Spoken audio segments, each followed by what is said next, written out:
Hola, somos Torre Fuerte. A continuación escucharemos al pastor David Pedraza continuando con la serie El verdadero discípulo, con el tema Prioridades de un discípulo. Que este mensaje sea de bendición para tu vida. Muy buenas tardes. Vamos directamente al tema. Si le preguntara qué es una prioridad en su vida, ¿cómo la definiría? Bueno, Google dice algo así como anterioridad o precedencia de algo respecto de otra cosa que depende o procede de ello. Algo que va primero, algo que se elige antes que lo demás. Posiblemente ha escuchado esta ilustración de Stephen Covey de su libro Primero lo Primero, que ha sido sumamente difundida, donde habla acerca de una ilustración para determinar lo que es prioritario.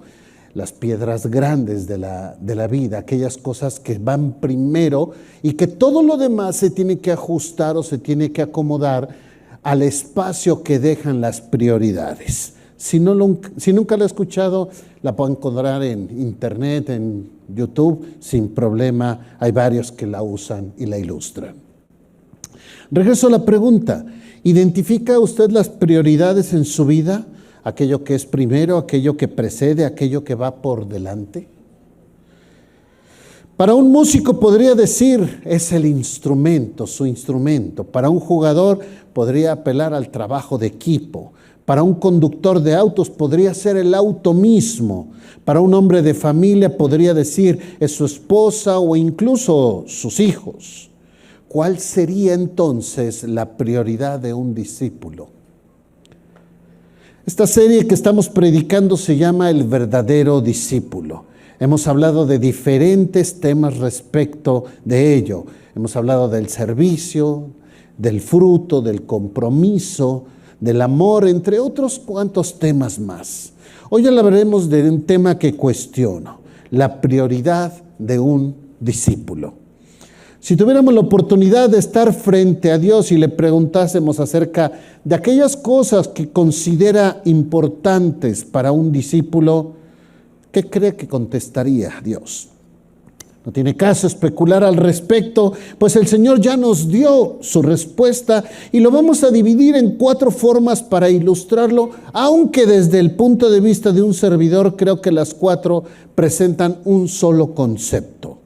Vamos al pasaje donde abordaremos el tema de hoy, Lucas capítulo 14. Lucas 14.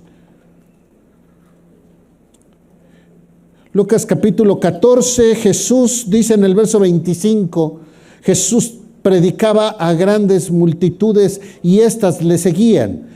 Y cuando está en uno de los mejores momentos de éxito ministerial, si me permite el término, es que Jesús presenta este argumento de lo que espera que sea un discípulo. Y da 4 ilustraciones de ello. Verso 26. Dice así, si alguno viene a mí y no aborrece a su madre, a su padre, a su mujer e hijos y hermanos y hermanas y aún también su propia vida, no puede ser mi discípulo. No sé si le pasa a usted como a mí cada que leo este pasaje, que produce cierto grado de incomodidad. Recordemos que el texto significa aquel que ama más que, en este caso, la familia. No es necesariamente lo que entendemos por aborrecer o despreciar, sino tener una prioridad mayor que.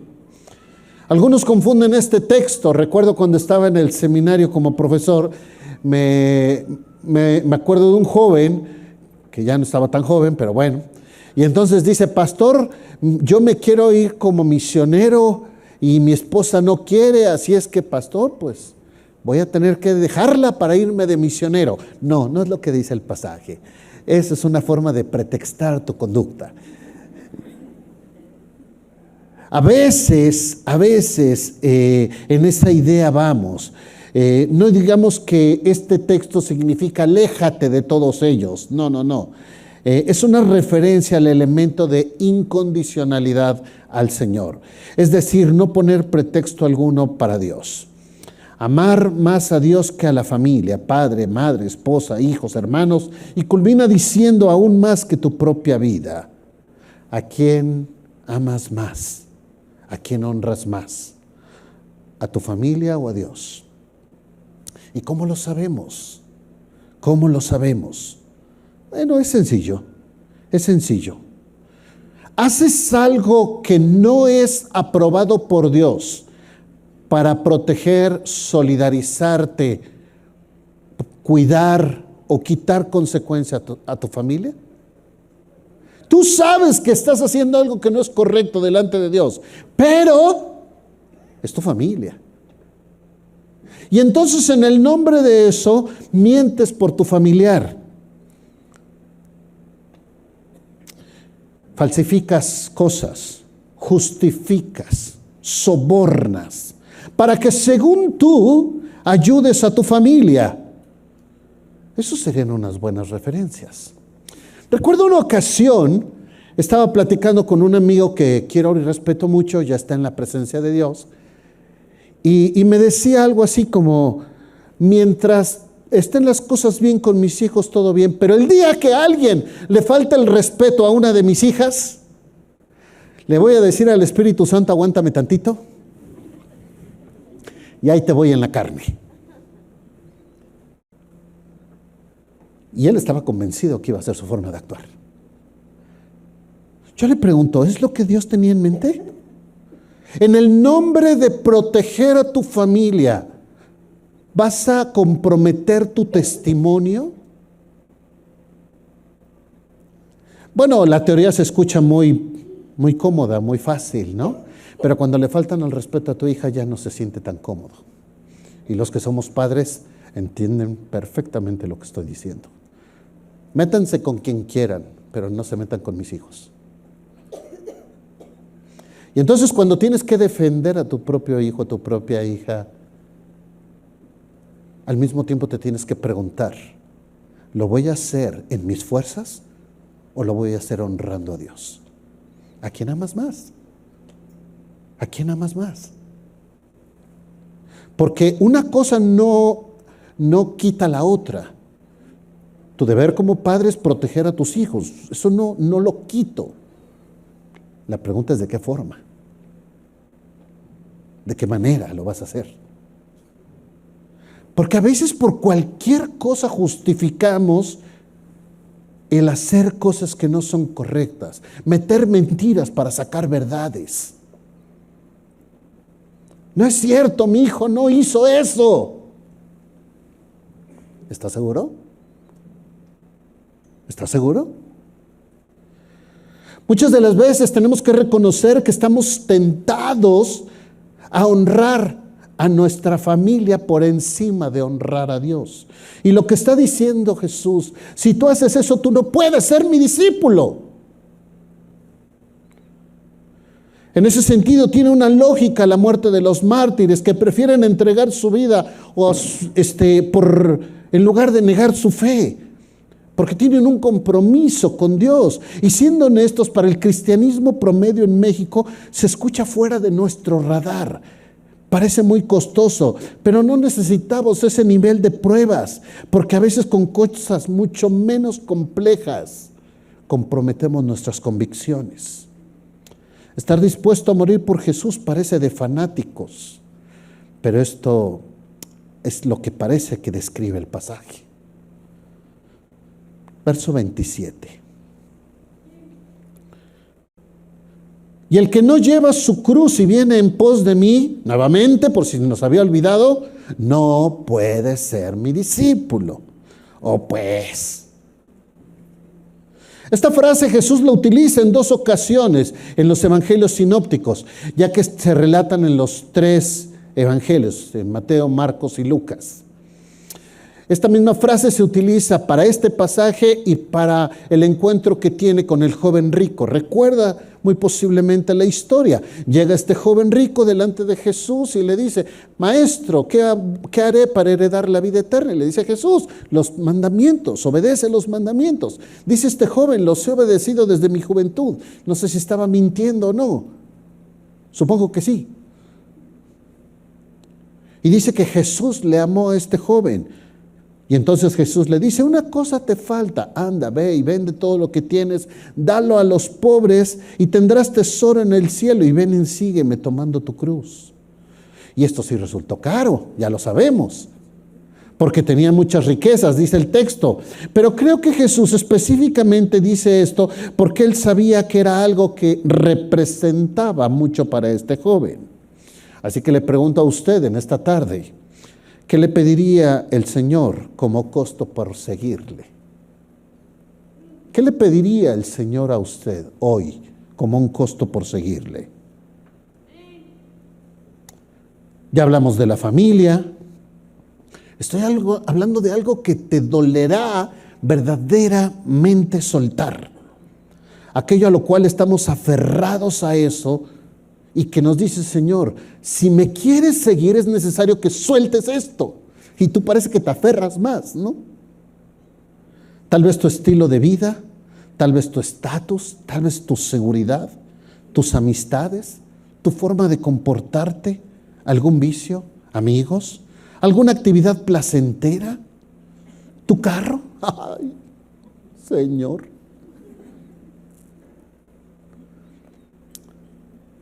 Si la primera causa es estar dispuesto a morir por Jesús, hay una todavía mayor. Y él dice, ¿estarías dispuesto a vivir para mí? ¡Wow! Porque el que dice, yo muero por Cristo, pues está padre, es mártir, lo admiramos, se convierte en héroe, le hacemos su estatua y ya estuvo. Pero aquel que está dispuesto a vivir por Jesús significa comprometer una vida permanente en el compromiso al Señor. Y si usted compara uno con el otro, me parece mucho más honorable el vivir para Jesús. Híjole. Y es lo que pide el de nosotros. Quiero que analice estas dos frases que voy a decir. Piensa en ellas fuertemente. La Biblia es el plan de Dios para la redención del hombre. ¿Sí? No. ¿Está de acuerdo? La Biblia es el plan de Dios para la redención del hombre. El propósito de ser iglesia se cumple en la iglesia misma. El propósito de ser iglesia se cumple en la iglesia misma. ¿Están de acuerdo con estas frases? ¿Nadie está de acuerdo? 2, 3. Dice, por sí o por no levanto la mano, no vaya a ser que me equivoque, ¿no? Bueno, es que muchas veces usamos estas frases para explicar nuestro cristianismo. Muchas veces usamos estas frases para justificar nuestra fe. Y si hacemos estas frases el centro de nuestro cristianismo, ahora entendemos por qué estamos como estamos. ¿Por qué? Porque si hacemos eso no somos tan diferentes del humanismo secular, del antropocentrismo, de esta idea del hombre al centro. Solo lo que hicimos fue ponerle una untadita de religiosidad, pero sigo yo estando al centro. Y es más, comprometo a Dios para que yo esté en el centro, porque Dios tiene que ir a la cruz para que yo me redima. No es tan diferente de muchas otras corrientes de pensamiento filosóficas o psicológicas. Cuando lo que el Señor nos está mostrando en estos pasajes y muchos otros es exactamente lo opuesto, donde la gloria de Dios es lo primero, donde honrar el nombre del Señor va primero, y por eso nos reunimos y por eso predicamos su palabra y por eso compartimos nuestra fe y por eso nos salvó y por eso mostramos perdón y por eso mostramos gracia y por eso mostramos misericordia y tantas cosas más, porque el discipulado se trata de glorificarse Jesús en nosotros. ¿Qué dice el libro de Colosenses? Para mostrar en los siglos venideros las abundantes riquezas de su misericordia, que tuvo bien para con nosotros en Cristo Jesús. Y en varias ocasiones dice, para alabanza de la gloria de su gracia. No somos nosotros, se trata de Él. Y de repente nos perdemos en esto. Tercera referencia, verso 28. Porque ¿quién de vosotros, queriendo edificar una torre, no se sienta primero y calcula los gastos a ver si tiene lo que necesita para acabarla? No sea que después que haya puesto el cimiento y no pueda acabarla, todos ellos lo vean, comiencen a hacer burla de él, diciendo, este hombre comenzó a edificar y no pudo acabar. Este texto se ha utilizado muchísimas ocasiones para hablar del contexto de la sabiduría en la administración. Estamos teniendo una clase en matrimonios de finanzas y entonces decimos, bueno, es importante evaluar, tener un presupuesto, considerar si tenemos lo suficiente y tantas cosas más.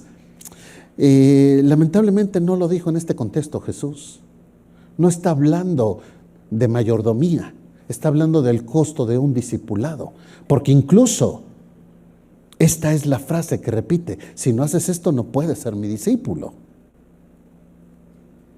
Apliquemos entonces a nuestro contexto, porque yo no recuerdo que cuando me predicaron el evangelio me dijeron, calcula el costo de ser un discípulo. Yo no recuerdo haber predicado el evangelio a otras personas diciendo esto, porque normalmente presentamos el evangelio de entrega tu vida a Jesús y todo te va a ir bien y todo va a estar increíble. Y ahora Jesús llega y me dice, calcula si tienes lo necesario para ser mi discípulo.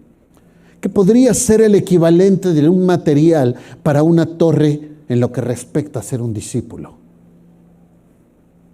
Bueno, podemos pensar en algunas cosas, usted puede enriquecer la lista en muchos contextos. ¿Podría ser convicción espiritual? Bueno, podría ser. ¿Tienes la suficiente convicción espiritual para ser mi discípulo? ¿Estás listo a soltar ciertas cosas, como se mencionó hace un momento? Posiblemente perder algo que valoras, como le pasó al joven rico.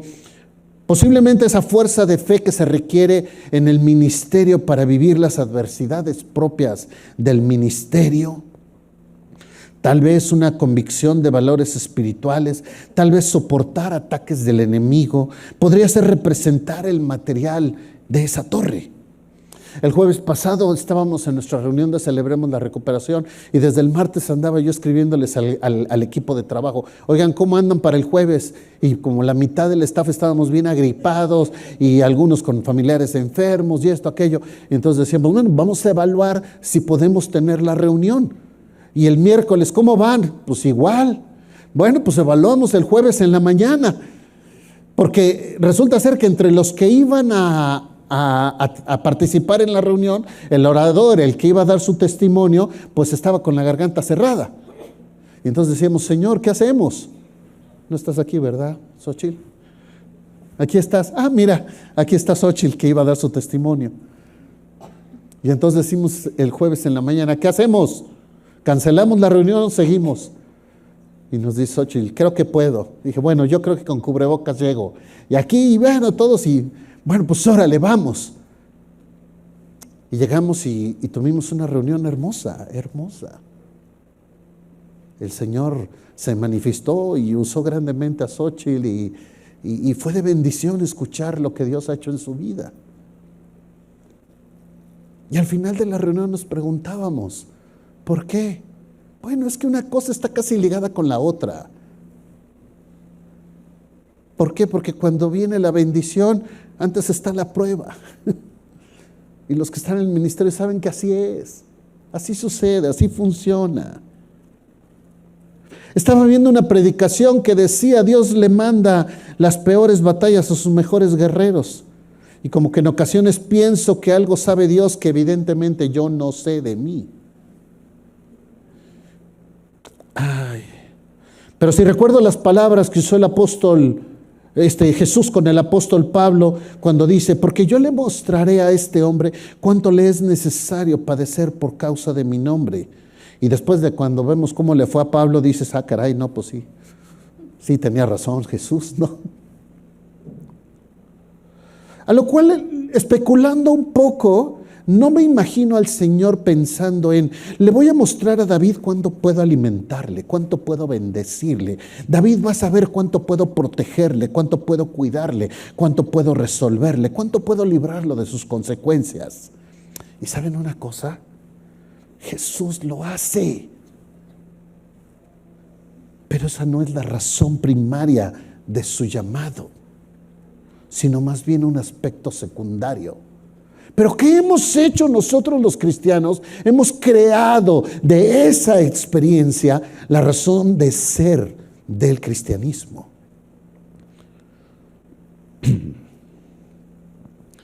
No nos confundamos.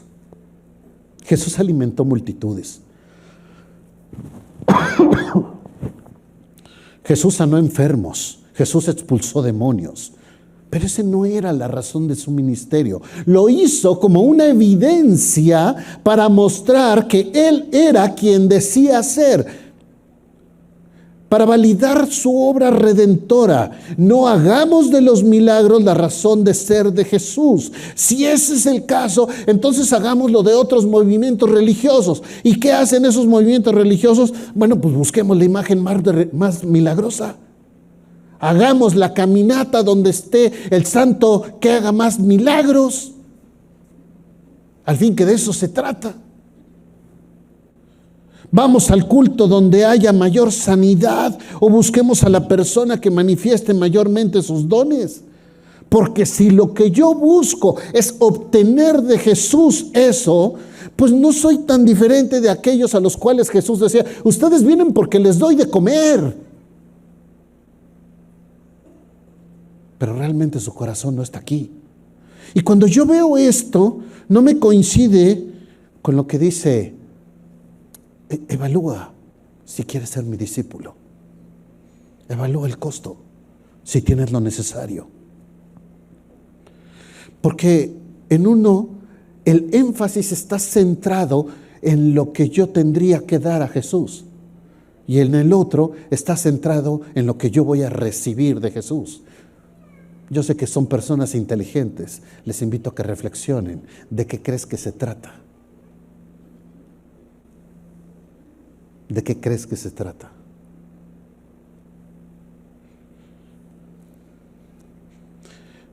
Cuando nosotros llegamos a esta idea de convicción, lo podemos ejemplificar en diferentes contextos y en diferentes circunstancias. Podemos entender por qué caminamos de cierta forma o por qué no, por qué hacemos estas cosas y por qué no. Hace 2 semanas tuvimos nuestra reunión de matrimonios aquí en el auditorio y hay una familia que nos ayuda a cuidar a los hijos de los matrimonios que vienen aquí a reflexiones matrimoniales para que los papás no se distraigan mientras sus hijos están allá en la reunión. Entonces los hermanos estaban allá cuidando y yo aquí metido en la reunión pues me desentiendo de lo que sucede allá. Cuando terminamos la reunión ya teníamos que irnos, ya nos estaban dando las 10 de la noche y entonces voy a verlos y les digo, hermanos, ¿cómo están? ¿Qué pasa? Ya teníamos que haber salido. Y entonces veo a dos de ellas limpiando una gracia que hizo un jovencito en un salón. No voy a decir qué para no evidenciar el asunto aquí, pero nada agradable. Y les digo, ¿pero qué hacen? Y así como, pues es que, ay, los niños. ¿Los niños qué? O sea, no.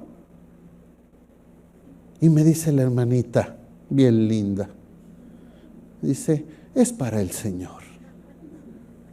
No, pues me desarmó. Ya no había nada más que decir. ¿Evalúas el costo? Porque yo estoy acostumbrado a los que ya me malmiro, ya no regreso. Si no se adaptan a mí, a mi horario, si esto, si no aquello, si no lo otro, entonces no. Va a haber matrimonios. ¿Por qué el domingo? Porque el domingo. ¿No hay entre semana? Oh, lo abro entre semana. ¿No hay en domingo? Oh, bueno. Lo abro entre semana y el domingo. ¿No hay en línea? Bueno, pues.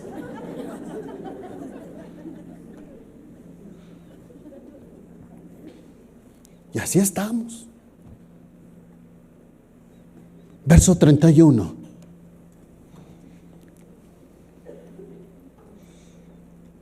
¿O qué rey al marchar a la guerra como contra otro rey no se sienta primero y considera si se puede hacer frente con 10,000 al que viene contra él con 20,000?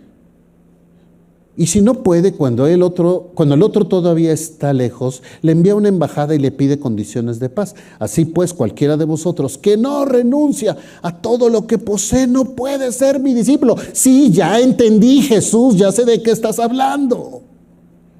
El cuarto ejemplo tiene que ver con ilustrar a través de la pérdida. Vas a ir a la guerra contra un ejército que tiene el doble de soldados que tú. Haz acuerdo de paz, porque aquello que puedes perder será mayor. Puedes perder tu propia vida. Ya no estoy hablando de bienes o de libertad, tu propia vida. Pero nuevamente, no es un texto que se pueda encontrar como una aplicación directa si tienes conflicto contra alguien.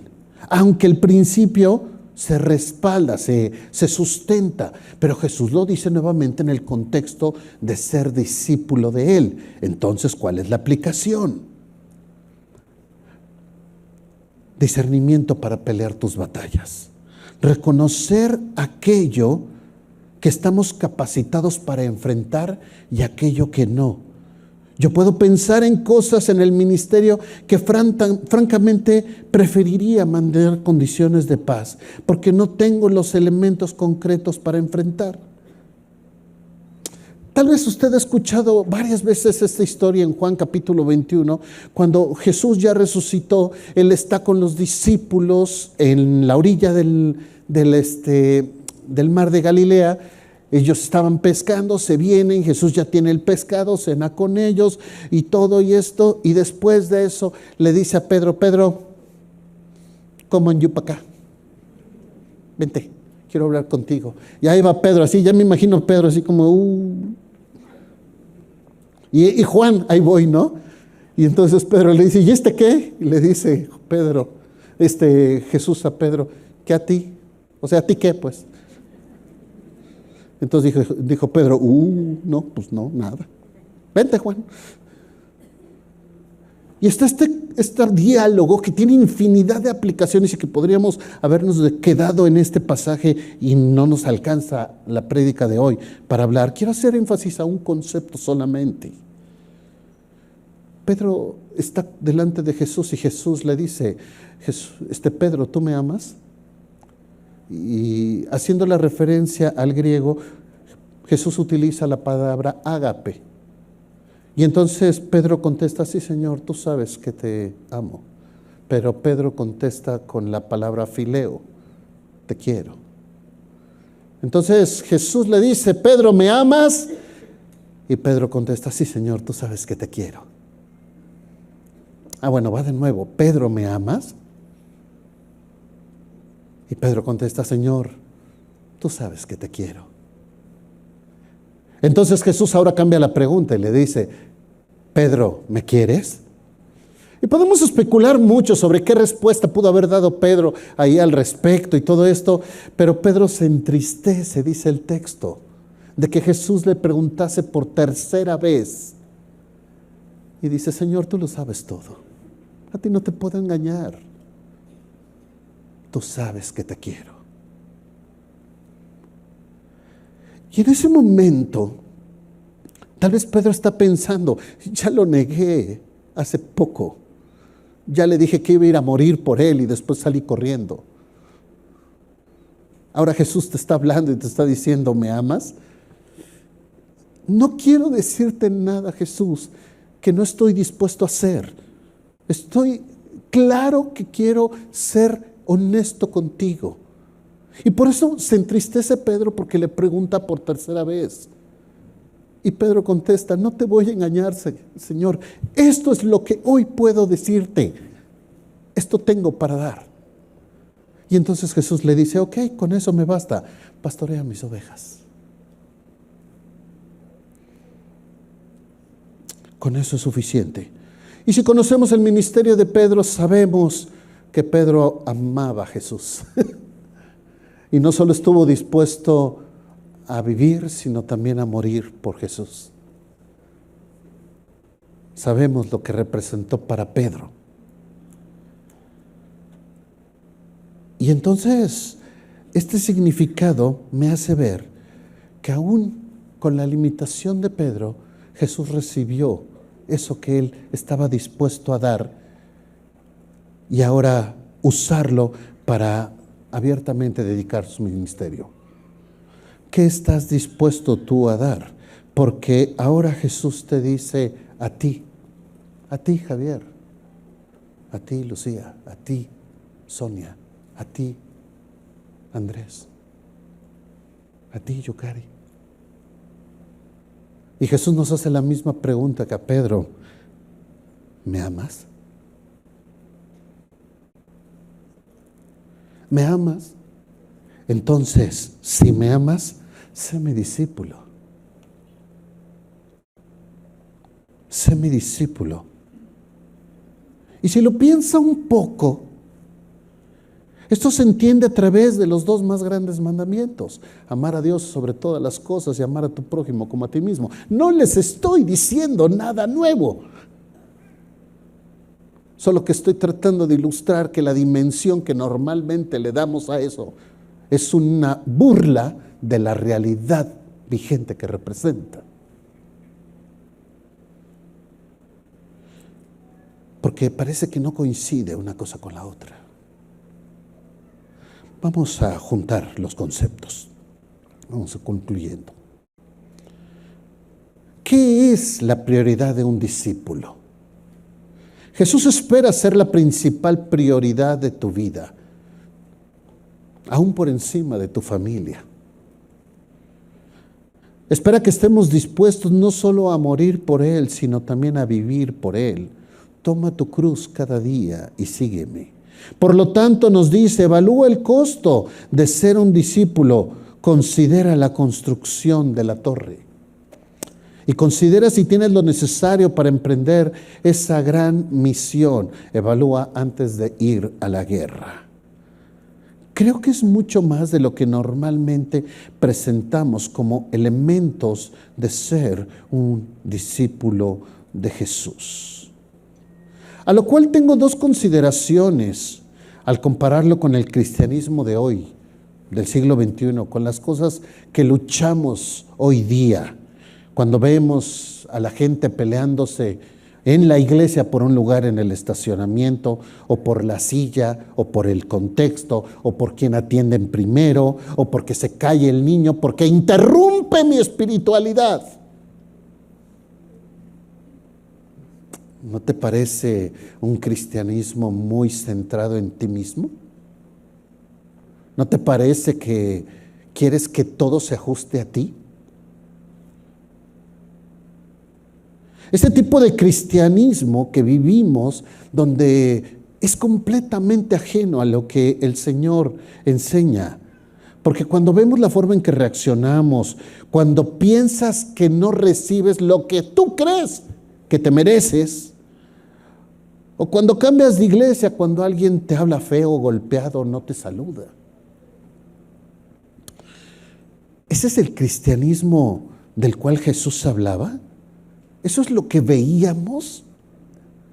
Vives cristianismo de semanas, de meses, de años sin resolver temas pendientes. Hablas diciendo que amas a Jesús y por atrás desobedeces su palabra. Sigues diciendo que eres un seguidor de Jesús y no resuelves tu situación matrimonial. Sigues en unión libre, sigues con vicios, sigues con pecados, sigues con situaciones. Sigues siendo iracundo, sigues teniendo falta de dominio propio, diciendo que así naciste. O sea, echándole la culpa a Jesús. Y dices que eres un seguidor de Jesús. Entonces, a lo cual me queda una pregunta. O no entendemos la interpretación del pasaje, y entonces necesitamos que alguien venga y nos lo explique, porque no es correcto lo que estamos entendiendo, o estamos viviendo un cristianismo que está muy lejos de lo que Jesús tenía en mente. Son gente inteligente. Yo sé que tienen el Espíritu Santo y sé que pueden responder a esta pregunta. Solo nosotros podemos hacer la diferencia, porque Jesús es el mismo ayer y hoy, Solo que muchos cristianos de hoy no son el cristianismo del primer siglo, donde Jesús era su prioridad. Hoy muchos no hemos entendido lo que significa que Jesús sea nuestra prioridad. No entendemos lo que significa tomar la cruz. Ni siquiera hemos evaluado el costo. ¿Por qué? Porque hemos sido mal enseñados. Hemos sido enseñados en esta idea de que Dios está para mí. Y la premisa fundamental de esto es que nosotros estemos para Él. Padre, en esta tarde reflexionamos sobre esto y tantas cosas más. Y Señor, no podemos engañarte. Cada uno de nosotros sabemos dónde confiere una aplicación específica este llamado a la prioridad de un discípulo. Yo, Señor, quiero ser un discípulo tuyo, un seguidor tuyo. Tú no te tienes que adaptar a mí, Señor. Yo no voy a hacer una religión a mi imagen y semejanza. Yo quiero seguirte a ti, Señor. Y por lo tanto el que tiene que cambiar soy yo. Porque Jesús, Dios, tú eres el mismo ayer y hoy. Entonces, o tú cambias o yo cambio. Señor, perdónanos porque a veces escuchamos lo que queremos escuchar. Vemos lo que queremos ver. Hacemos lo que nos conviene hacer. Y esta no es la idea de un discípulo según lo que entendemos en la Escritura. En el mejor de los casos puede ser una persona que concuerda con algunas ideas, pero no un discípulo. Tal vez alguien que fue a probar de los panes y de los peces que multiplicaste, pero eso no era ser un discípulo. Padre, perdónanos si pensamos que tener el estómago lleno y comer del pez es la mayor experiencia espiritual que podemos vivir. Y perdónanos, Señor, si pensamos que esa es la prioridad de tu ministerio. Señor, ¿cuánto tenemos que desobligarnos de nosotros mismos?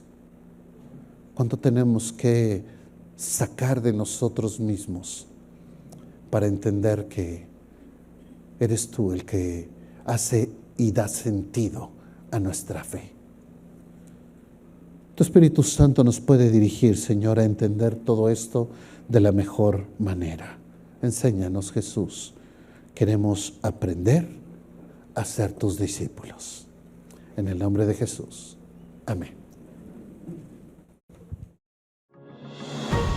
Gracias por escuchar este mensaje de la Palabra de Dios. Para más información acerca de Torre, llámanos al 2222-253046 o escríbenos al correo info@torrefuerteib.org. Visita nuestra página web www.torrefuerteib.org. Te invitamos a seguirnos en nuestras redes: Facebook, IB Torrefuerte, Instagram, Twitter y Telegram, Torrefuerte IB. Dios te bendiga.